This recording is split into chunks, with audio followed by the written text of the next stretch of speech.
ಈಗಾಗಲೇ ಸೋದರಿ ಚಂದ್ರಕಲಾ ಮೇಡಮ್ ಅವರು ಮತ್ತು ಮುಡಿಗಿ ಸರ್ ಸಾಹಿತಿಗಳು ಮತ್ತು ನಮ್ಮ ಹನುಮಂತ ಒಕ್ಕಳವರು ಎಲ್ಲರೂ ತಮ್ಮ ಅನಿಸಿಕೆಗಳ ಹಂಚಿಕೊಂಡಿದ್ದಾರೆ.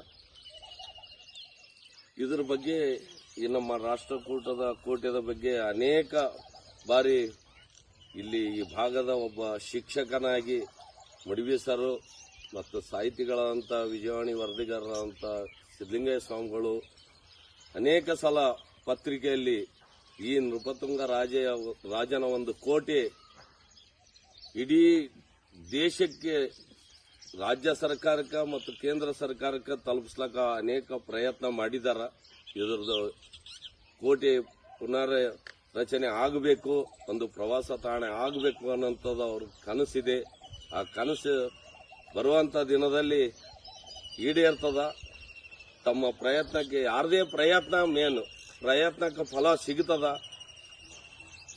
ಈಗಾಗಲೇ ಕರ್ನಾಟಕ ರಾಜ್ಯದ 2013 ಇಸ್ವಿಯಲ್ಲಿ ಏನು ಸಿದ್ದರಾಮಯ್ಯ ಸಾಹೇಬರ ಸರ್ಕಾರ ಇತ್ತು, ಮಾನ್ಯ ಮುಖ್ಯಮಂತ್ರಿಗಳ ಸಿದ್ದರಾಮಯ್ಯರ ಆ ಸಚಿವ ಸಂಪುಟದಲ್ಲಿ ನಮ್ಮ ಭಾಗದ ಶಾಸಕರು ಅವಾಗನೂ ವೈದ್ಯಕೀಯ ಶಿಕ್ಷಣ ಸಚಿವರಾಗಿದ್ದಾಗ ಈ ಕೋಟೆ ಪುನರ್ರಚನೆ ಮಾಡೋ ಸಲಾಗಿ 5 ಕೋಟಿ ರೂಪಾಯಿ ಆಗಿನ ಸರ್ಕಾರದಲ್ಲಿ ಕೊಟ್ಟರು. ಮತ್ತೆ 1.5-2 ಕೋಟಿ ರೂಪಾಯಿ ಮತ್ತೆ ಕೊಟ್ಟರು.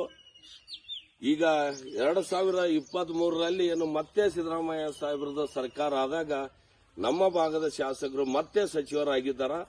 ಅವರು ಈಗಾಗಲೇ 6,22,00,000 ರೂಪಾಯಿ ಮತ್ತೆ ಬಜೆಟ್ ಕೊಟ್ಟಿದ್ದಾರೆ. ಈ ಟೆಂಡರ್ನು ಮುಗಿದಿದೆ.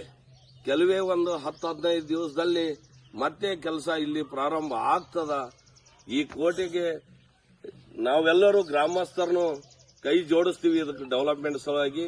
ತಾವು ಹೇಳ್ದಂಗೆ ಇಲ್ಲೇನು ಶೌಚಾಲಯಕ್ಕೆ ಬರ್ತಾರ ಜನರಿಗೆ, ನಾವು ಅವೇರ್ನೆಸ್ ತರೋಂತ ಪ್ರಯತ್ನ ಮಾಡ್ತೀವಿ ಅನ್ನೋಂತ ಮಾತು ಹೇಳ್ತೀನಿ. ಯಾಕಂದ್ರೆ ನಮ್ಮ ಹನುಮಂತ ಹೇಳ್ದ ರಾಜಕೀಯ ನೆಲೆ ಕೊಟ್ಟದ್ದು ಡಾಕ್ಟರ್ ಶರಣಪ್ರಕಾಶ್ ಪಾಟೀಲ್ ಅವರಿಗೆ ಸಮಸ್ತ ರಾಜ್ಯದ ಜನತೆಗೆ ಅವರ ಕೊಡುಗೆ ಅಪಾರವಾಗಿರ್ತದ.